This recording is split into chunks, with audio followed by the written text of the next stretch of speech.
Today, I'm going to take you through some common mistakes that we see when people are deadlifting.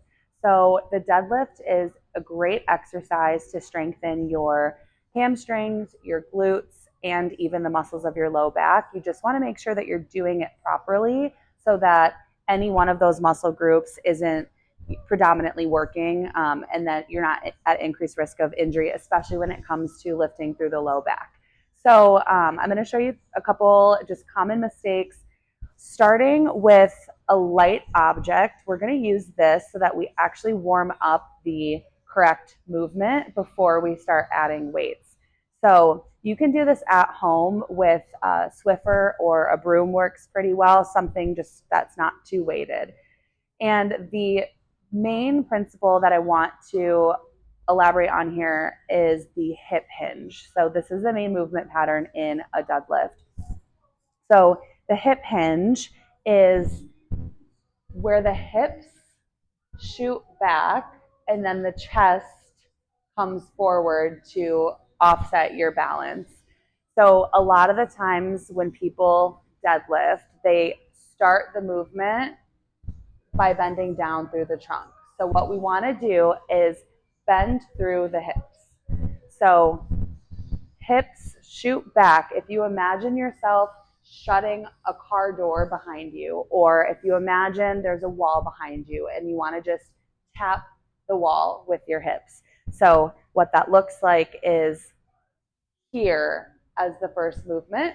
And we're just going to start with a tiny range of motion here. And I want you to just really observe what's happening as my hips move back. My chest has to come forward as a result of that, but it's not the chest coming forward as the first part of the movement. So you can see how this rounds out my back versus here, I'm able to keep a straight back still. That's going to help protect you against injury. As you go further down, what happens is your hamstrings start to stretch out.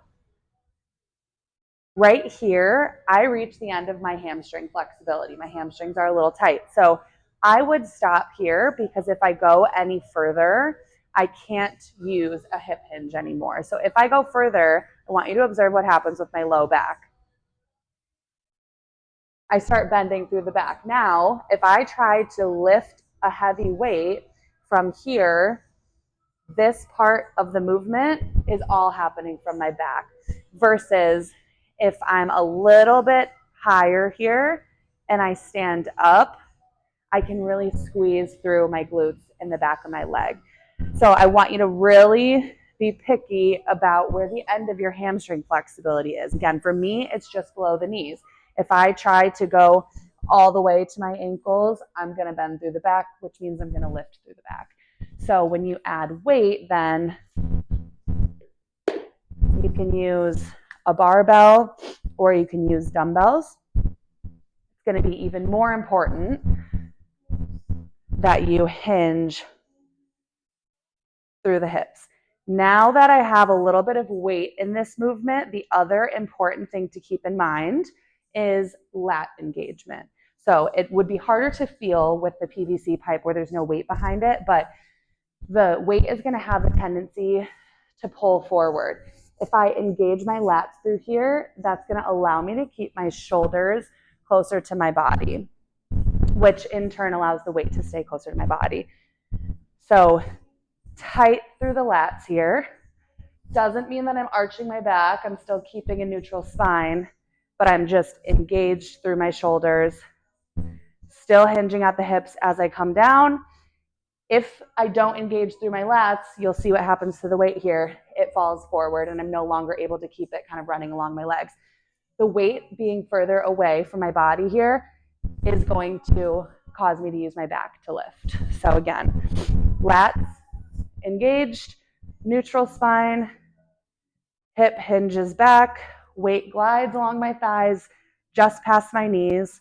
And then as I stand up, I'm driving through my feet, pushing my feet into the ground to better engage through my glutes and through my hamstrings. So try this at home and get used to that hip hinge movement, and that will help prevent risk of injury and give you a better lift.